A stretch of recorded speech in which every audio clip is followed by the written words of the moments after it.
শ্ৰী শ্ৰী কৃষ্ণ জন্মাষ্টমী উপলক্ষে নুমলীগড়ৰ তেলগৰমস্থিত একশৰণ ভাগৱতী সমাজ সত্ৰত উলহ মালহেৰে কৃষ্ণ জন্মাষ্টমী উদযাপন। পুৱা ভকত বৈষ্ণৱৰ উপস্থিতিত সত্ৰৰ ধৰ্মধ্বজা উত্তোলন কৰে একশৰণ ভাগৱতী সমাজৰ সত্ৰাধিকাৰ দেহেশ্বৰ বৰা বাপে।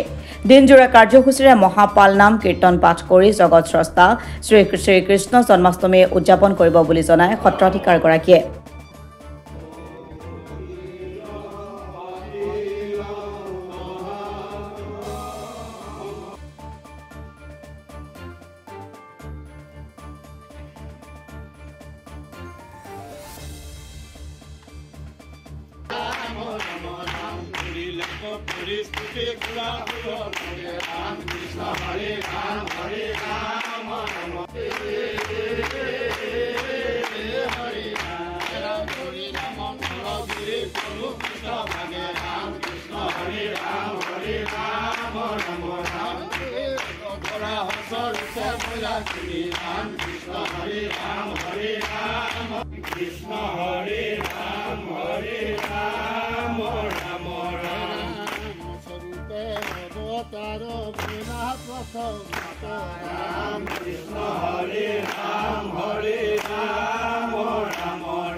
আজি পবিত্ৰ জন্মাষ্টমী।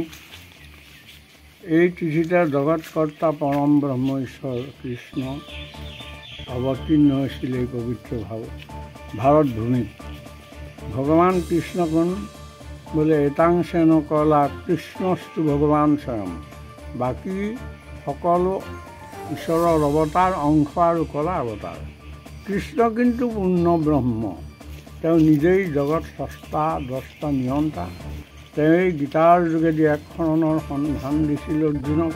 তেওঁতে চৰণত প্ৰমাণ জনাই অৰ্জুনে শৰণ গ্ৰহণ কৰিছিল। সেই একশৰণৰ সন্ধান প্ৰদানকাৰী গীতাশাস্ত্ৰৰ মূল তত্ত্ব একশৰণ।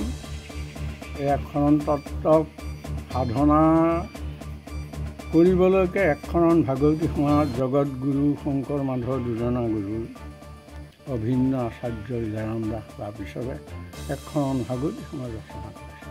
একশৰণ বৰ অদ্ভুত সাধনা। যিজন পৰম ব্ৰহ্ম ঈশ্বৰ কৃষ্ণই জগত সৃষ্টি কৰিছে, সৰ্বকোটি জীৱ যিজনৰ শৰীৰৰ অংশস্বৰূপ, তেওঁৰ শৰীৰৰ জ্যোতিয়েই প্ৰবাহিত হৈ সৰ্বকোটি জীৱৰ সৃষ্টি হৈছে জগতত। এই জীৱ এদিন ঘূৰি কৃষ্ণক লক্ষ্য কৰি ধাৱমান। সেই ধাৱমান গতিশীল জীৱসমূহক পূৰ্ণাংগ কৰিব একশৰণৰ মহাসাধনাৰ পথে। লগত সংযোগ হ'ল ভাগৱত শাস্ত্ৰৰ উত্তম গীতা ভাগৱতৰ মূল তত্ত্ব ভজন। এক ভজন। এই শৰণ ভজন ভক্তি বেদান্তৰ ৰাজ বিচাৰি দেখিলে পায় হৃদয়ৰ। শৰণ আৰু ভজন গ্ৰহণ কৰিলেহে জীৱই কৃষ্ণ প্ৰাপ্তি হ'ব আৰু কৃষ্ণ পৰমাত্মাৰ কাষ চাপি যাব। জীৱাত্মা আৰু পৰমাত্মাৰ যোগশাস্ত্ৰ গীতাশাস্ত্ৰ আৰু ভাগৱত শাস্ত্ৰ, এই দুই শাস্ত্ৰৰ মূল সাধনাক প্ৰৱৰ্তন কৰাৰ উদ্দেশ্যেই জগতগুৰু শংকৰদেৱে একশৰণ হৰিনাম ধৰ্ম প্ৰৱৰ্তন কৰিলে। তাৰ অনুশীলনত ব্ৰতী আমি সমূহ একশৰণ ভাগৱতী সমাজৰ সংগী ভক্তসকল আজি পবিত্ৰ দিনত ধৰ্মধ্বজা উত্তোলন কৰি আমি এই কৃষ্ণ জন্মাষ্টমী উৎসৱৰ আৰম্ভণি কৰা হৈছে। আজি পুৱা একাষাৰ মহাপাল নাম কীৰ্তন খণ্ডভাৱে অনুষ্ঠিত হ'ল। দুপৰীয়া একাষাৰ হ'ব আৰু সন্ধ্যাও একাষাৰ আজি জন্মাষ্টমী উপলক্ষে পালনাম এষাৰ অনুষ্ঠিত কৰি আমি এই মহান পৰ্বৰ দিনটি উৎসৱৰ দিনটি আমি পালন কৰিবলৈ আগবাঢ়িছোঁ। জগতগুৰু শংকৰ মাধৱ দুজনা গুৰু সকলো সদনত পুৰুষৰ কৃপা জয় জগতগুৰু। নুমলীগড়ৰ পৰা গৌতম বৰাৰ ৰিপৰ্ট, অসম টুডে।